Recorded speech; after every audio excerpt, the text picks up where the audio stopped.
ఓం నమః శివాయ. ఓం నమో నారాయణాయ. ఓం శ్రీ స్వర్ణాకర్షణ కాళభైరవాయ నమో నమః. ఓం శ్రీ నరదృష్టి నివారణ కాళభైరవాయ నమో నమః.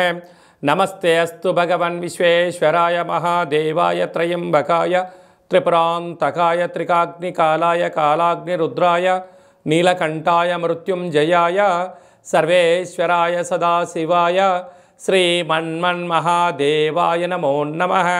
హరి ఓం. మా ఛానల్కి స్వాగతం. చూస్తున్న వీక్షకులకు ప్రేక్షకులకు ప్రియ కాళభైరవ భగవద్బంధులకి స్వాగతం పలుకుతూ మమ్మల్ని ఎంతగానో ఆదరిస్తూ ఉండబడినటువంటి ప్రియ సోదరీమణులకు సనాతన ధర్మ సంరక్షకులకి అందరికీ కూడా మహాశివరాత్రి పండగ శుభాకాంక్షలు. మహాదేవుడి యొక్క ఆశీస్సులు అందరిపైన ఉండాలని, అందరినీ చల్లగా ఆశీర్వదించాలని, నిండు నూరేళ్ల ఆయురారోగ్యాలకు అందరికీ ప్రసాదించాలని, జాతక చక్రంలో ఉండబడిన గ్రహ గమనాలు దోషాలు తొలగిపోయి ఎవరైతే ఏదైతే కోరుకుంటున్నారో అన్నింటా విజయాన్ని సాధించేటువంటి ఆశీర్వచనాన్ని భగవంతుడు అందరికీ ప్రసాదించాలని మనసారా కోరుకుందాం. 1-3-2024 నుండి 15-3-2024 వరకు పుట్టినటువంటి వారందరికీ కూడా ముందస్తుగా జన్మదిన శుభాకాంక్షలు. గతంలో వివాహం చేసుకున్న వారికి వివాహ వార్షికోత్సవ శుభాకాంక్షలు. ద్వాదశ రాశుల్లో గ్రహ గమనాల్ని ఒకసారి వీక్షింపచేద్దాం.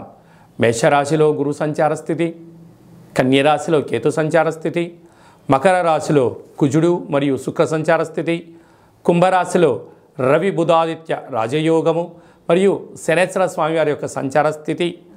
ఏడాది తర్వాత రవి భగవానుడు కుంభరాశిలో సంచారము, 30 సంవత్సరాల తర్వాత శని భగవాని చేత రవి తన స్వక్షేత్రమైనటువంటి శని భగవానితో కలిసి సంచారం చేయడము ఇది ఒక యోగదాయకం అని చెప్పి గమనించగలగాలి. అలాగనే మీనరాశిలో రాహు సంచార స్థితితో ద్వాదశ రాశుల్లో గ్రహ గమనాలు ఈ విధంగా ఉన్నాయి. 8వ తారీఖున బుధ భగవానుడు మీనరాశిలోకి సంచారము, 9వ తారీఖున శుక్ర భగవానుడు కుంభరాశిలోకి సంచార స్థితి, 15వ తారీఖున రవి భగవానుడు మీనరాశిలోకి సంచార స్థితితో ద్వాదశ రాశుల్లో గ్రహ గమనాలు ఈ విధంగా ఉన్నాయి. తులారాశి వారు మహాశివరాత్రి పండగ సందర్భంగా ఆదివారం అమావాస్య సందర్భంగా ఎలాంటి విధి విధానాలు పాటించాలో ఈ వీడియోలో సవివరంగా సంపూర్ణంగా తెలుసుకుందాం. తులారాశిలో ఏ నక్షత్రాలు వస్తాయనగా చిత్తా నక్షత్రంలోని 3వ పాదం, 4వ పాదం, స్వాతి నక్షత్రంలోని 4 పాదాలు, విశాఖ నక్షత్రంలోని 1, 2, 3 పాదములు కలిపితే తులారాశి. చాలామందికి పుట్టినటువంటి కాల సమయంలో డేటా ఆఫ్ బర్త్లు లేనటువంటి కారణం వలన పేరు యొక్క మొదటి అక్షరాన్ని అనుసరిస్తూ ఆ రాశిని తెలుసుకునే ప్రయత్నం చేద్దాం. అవి ఏ అక్షరాలు అన్నట్లయితే రా, రీ, శ్రీ, రు, రే, రో, తా, తి, తు, తే అక్షరాల వారందరూ కూడా తులారాశి జాతకులు. తులారాశి యొక్క అధిపతి శుక్రుడు. ఈ శుక్ర భగవానుడు తెలుపు వస్త్రాలకు, అద్భుతమైనటువంటి అదృష్టానికి, ఐశ్వర్యానికి యోగకారకుడు, కళ్యాణకారకుడు, విలాస గృహ భవన నిర్మాణ కార్యక్రమాలకు అధిపతి ఆయనే శుక్ర భగవానుడు. వీరికి అర్ధాష్టమ కుజుడు, అర్ధాష్టమ శుక్రుడు, పంచమంలో రవి బుధ శని, 6వ స్థానంలో రాహు, 7వ స్థానంలో గురువు, వ్యయంలో లాభంలో విశేషమైనటువంటి కేతు ఉండడం వలన చిన్న చిన్న విషయాలలో ఆచితూచి నిర్ణయం తీసుకోవడం, చాలా సున్నితమైన స్వభావం కలిగి ఉండడం, ఏదైనా ఒక పని చేసేటప్పుడు నిర్దిష్టమైన సమయ సందర్భాలను నిర్దేశించుకొని ఒక ప్రణాళికాబద్ధంగా ముందుకు వెళ్ళడంలో తులారాశి జాతకులు ముందు వరుసలో ఉంటారు. కాకపోతే ఎవరైనా ఏదన్నా వీరు చేసేటప్పుడు ఆటంకాలు ఏమైనా చెప్పినట్లయితే అది ధర్మం అనిపిస్తే వీరు స్వీకరిస్తారు, అధర్మం అనిపిస్తే వీటిని వ్యతిరేకించే పరిస్థితి కూడా అధికంగా ఉంటుంది. కనుక ఇలాంటి కాల సందర్భంలో మహాదేవుడికి పంచామృతముల చేత, తెల్లటి విభూతి చేత, బొబ్బర్ల చేత మహాదేవుడికి అభిషేకం చేసుకుని ఆ బొబ్బర్లను బ్రాహ్మణోత్తములకు కానీ గోమాతకు కానీ ప్రవహించే నీటిలో సమర్పించినట్లయితే కుజదోషము, గ్రహదోషాలు తొలగిపోతాయని చెప్పి గమనించాలి. ఆదివారం అమావాస్య సందర్భంగా తెల్ల జిల్లేడు వృక్షం దగ్గర తెల్లటి పుష్పాల చేత అభిషేకం చేసుకోవడం, అలాగనే కాళభైరవ స్వామి వారికి కూష్మాండలో దీపాన్ని పెట్టడం, కాళభైరవ హోమంలో పాల్గొనడం వలన నరదృష్టి, శత్రు ప్రభావాలు కూడా తొలగిపోతాయి. అలాగనే స్వయం వృత్తులు, సేవారంగాలు, సాఫ్ట్వేర్లు, హార్డ్వేర్లు, ట్విట్టరు, ఫేస్బుక్లను మెయింటెనెన్స్ చేసేటువంటి వారందరూ కూడా ఓపిక, పట్టుదల అవసరం. భవన నిర్మాణ కార్యక్రమాలు చేసేవారు, వ్యవసాయ సోదరీమణులకు చాలా యోగదాయకం అని చెప్పి గమనించాలి. మార్చి 1వ తారీఖు నుండి 15వ తారీఖు వరకు ముఖ్యమైనటువంటి పండుగల గురించి క్లుప్తంగా, సవివరంగా, సంపూర్ణంగా తెలుసుకుందాం. 4వ తారీఖున సోమవారం బహుళాష్టమి సందర్భంగా అచితాంగ కాళభైరవ స్వామి స్మరణ, ధ్యానము, కుష్మాండ దీపము, సౌభాగ్య ముడుపు కట్టడం వల్ల సకల అష్టకష్టాలు తొలగిపోతాయని చెప్పి గమనించగలగాలి.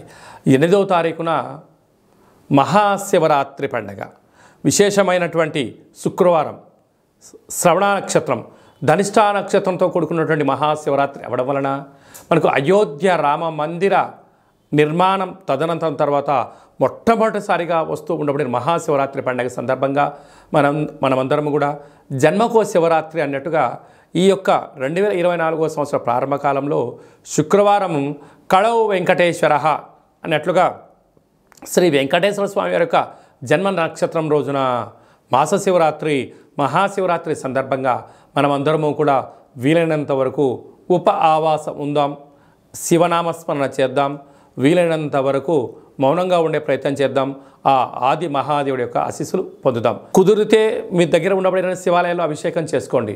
అలా కుదరలేనటువంటి పక్షంలో కానీ లేదు ఇంకొంచెం భగవంతుడి యొక్క ఆశీస్సులు పొందాలి అన్నట్లయితే మన యొక్క కాళభైరవ స్వామి యొక్క దేవాలయంలో సహస్ర ద్వాదశ జ్యోతిర్లింగేశ్వర స్వామివారు, 1,00,000 రుద్రాక్షల మహాదేవుడిని ఏర్పాటు చేయడం జరిగింది కనుక మీ గోత్రనామాలు మాకు పంపించినట్లయితే మీకు వాట్సాప్ ద్వారా వీడియో కాల్ చేయించి మహాదేవుడికి రుద్రాభిషేకము, శతరుద్ర హోమాన్ని చేయించడం జరుగుతుంది కనుక భక్తులందరూ కూడా మహాదేవుడి యొక్క అభిషేక కార్యక్రమంలో పాల్గొని ఆ పార్వతీ పరమేశ్వరుల యొక్క కృప కటాక్ష వీక్షణ పొందగలరు. అలాగనే మరో అద్భుతమైనటువంటి విషయం ఏమిటయ్యా అనగా 10వ తారీఖున ఆదివారం అమావాస్య పూర్వభద్ర నక్షత్రం రావడం కూడా జరుగుతుంటుంది. అంటే మాసాలలో ఆమాకావైనట్టుగా మాఘమాసము, అందులో మహాశివరాత్రి తదనంతరము ఆదివారం రోజు అమావాస్య రావడం వల్ల అద్భుతమైన అతీంద్రియమైన శక్తి సంపాదించడం కోసము ధ్యానం, పూజ, హోమ కార్యక్రమంలో పాల్గొన్నట్లయితే సకల శుభం కలుగుతుందని చెప్పి గమనించాలి. కనుక ఈ కాళభైరవ స్వామికి ఆశీస్సులు పొంది ఆ అమావాస్య రోజు సకల దుష్ట ప్రభావాల నుంచి, భూత ప్రేత పిశాచాల నుంచి, అపమృత్యు దోషాల నుంచి, వాహన ప్రమాదాల నుంచి తొలగించడం కోసము ఏ రాశి వారు, ఏ నక్షత్రం వారు ఎలాంటి విధి విధాలు పాటించాలో సవిరంగా సంపర్కం కూడా మనం తెలుసుకుందాం. అదే కాకుండా ఈ యొక్క మార్చి నెలలో ప్రథమార్థమంతను కూడా అద్భుతమైన విజయం సాధించగలగాలి అన్నట్లయితే మనం ఒక్కసారి ఈ పాత్రను గమనించినట్లయితే ఇది ఒక కంచు పాత్ర. ఇందులో మనకు రాసులు 12 ఎలా ఉంటాయో 12 రాసులను అచ్చు వేయడం జరుగుతుంది. కనుక ఈ యొక్క పాత్రను మన యొక్క పూజా మంత్రంలో ప్రతిరోజు పూజ చేసిన తదనంతరము మనసులో ఒక్కొక్క నెలలో ఒక్కొక్క కాళభైరవ స్వామి ఉంటారు కనుక ఈ యొక్క మాఘమాసంలో అచితాంగ కాళభైరవ స్వామిని స్మరించాలి కనుక స్వామికి ఆశీస్సులు ఎలా పొందాలో తెలుసుకుందాం. అలాగే మనసులో ఓం అచితాంగ కాళభైరవాయ నమః అని అనుకొని ఇలా శబ్దం చేసినట్టయితే ఒక పాత్రలో ఓంకార శబ్దం రావడం జరుగుతుంది.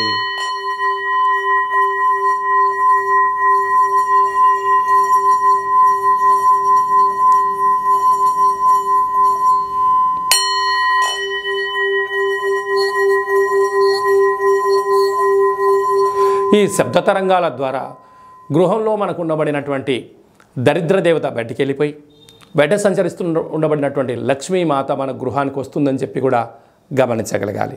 కనుక ఒక కాళభైరవ హోమాన్ని, కాళభైరవ స్వామి యొక్క పిరమిడ్ని, ఈ యొక్క అక్షయపాత్రని, డాలర్ని, కంకణాన్ని, మీకు కాలికి చేయి కట్టుకునేటువంటి సౌభాగ్యమైనటువంటి రక్షణ కవచాన్ని కూడా ఏర్పాటు చేయడం జరుగుతుంది. ఆసక్తి గలవారు ఈ కింది నెంబర్ని సంప్రదించి అక్షయ పాత్రను సొంతం చేసుకుందాం, అష్ట కష్టాలకు దూరంగా ఉందాం, అష్టైశ్వర్యానికి స్వాగతం పలుకుతామని చెప్పి గమనించాలి. మీ యొక్క వ్యక్తిగత జాతకం తెలుసుకోవాలనుకుంటున్నారా? మీరు పుట్టినటువంటి తేదీ, నెల, సంవత్సరం, సమయం, మీరు పేరు, మీరు ఏ వృత్తి చేస్తున్నారో రాసి మీరు వాట్సాప్ పంపించగలిగినట్లయితే సంపూర్ణమైనటువంటి 100 సంవత్సరాల జాతకాన్ని రాసి పంపించి పుట్టినప్పుడు గ్రహ గమనాలు ఎలా ఉన్నాయి, ప్రస్తుతం ఎలా ఉన్నాయి, రాబోయే కాలం ఎలా ఉండబోతున్నాయో సవివరంగా సంపూర్ణంగా కూడా మీకు తెలియజేయడం జరుగుతుంది.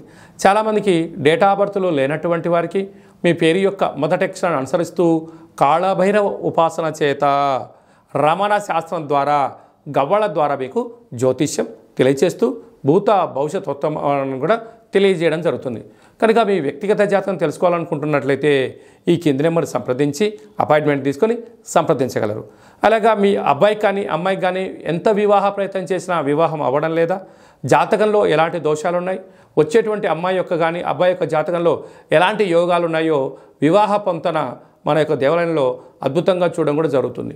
గతంలో వివాహం చేసుకున్నటువంటి దంపతులు తరచూ గొడవపడడం కానీ పోలీస్ స్టేషన్లో గొడవలకు వెళ్తున్నట్లయితే మీ పేరులో స్వల్పమైన మార్పు చేత మిమ్మల్ని ఆ పార్వతీ పరమేశ్వరులు ఎలా కలిసి ఉంటారో మీరు అలా కలిసి ఉండడానికి ఆధ్యాత్మిక సలహాలు సూచనలు కూడా ఇవ్వడం జరుగుతుంది. అలాగా మీకు అబ్బాయి కానీ అమ్మాయి కానీ పుట్టినట్లయితే మీ యొక్క వారి యొక్క పుట్టినటువంటి తిథి ప్రకారంగా, రోజు ప్రకారంగా, డేటు ప్రకారంగా, నక్షత్ర ప్రకారంగా ఎలాంటి పేరు పెట్టుకోవాలో ఆధ్యాత్మికమైనటువంటి పేర్లను మీకు సూచించడం జరుగుతుంది. అదే కాకుండా చాలామందికి కాళభైరవ మంత్ర ఉపదేశం ఎలా తీసుకోవాలి, కాళభైరవ సాధన ఎలా చేయాలి, కాళభైరవ స్వామి వారి ఆశీస్సులు ఎలా పొందాలో అని అనుకుంటుంటారు. వారందరికీ కూడా మన యొక్క దేవాలయంలో మంత్రోపదేశం, జపము, తర్పణం, హోమ కార్యక్రమాన్ని ఎలా చేసుకోవాలో తెలియజేస్తూ ఆధ్యాత్మిక సలహాలు సూచనలు మీకు ఇవ్వడం జరుగుతుంది. కనుక ఆసక్తి గలవారు ఈ కేంద్రము సంప్రదించి ఈ మహాశివరాత్రి సందర్భంగా అందరి యొక్క గోత్రనామాల్ని మీరు పంపించినట్లయితే మీకు పూజ చేసి స్వామి యొక్క ప్రసాదాన్ని ఒక రుద్రాక్షను ప్రసాదంగా కూడా పంపించడం జరుగుతుంది. కనుక అందరూ కూడా గోత్రనామాల్ని ఈ యొక్క ఫోన్ నెంబర్లకు వాట్సాప్ పంపించగలరు. అందరిపైన మహాదేవుడి యొక్క ఆశీర్వాదాలు ఉండాలని కోరుకుంటూ ఆశీర్వచనం. సర్వమంగళ మాంగళ్యే శివే సర్వార్థి సాధికే శరణ్యే త్రయంబకే దేవి నారాయణి నమోస్తుతే. హరి ఓం.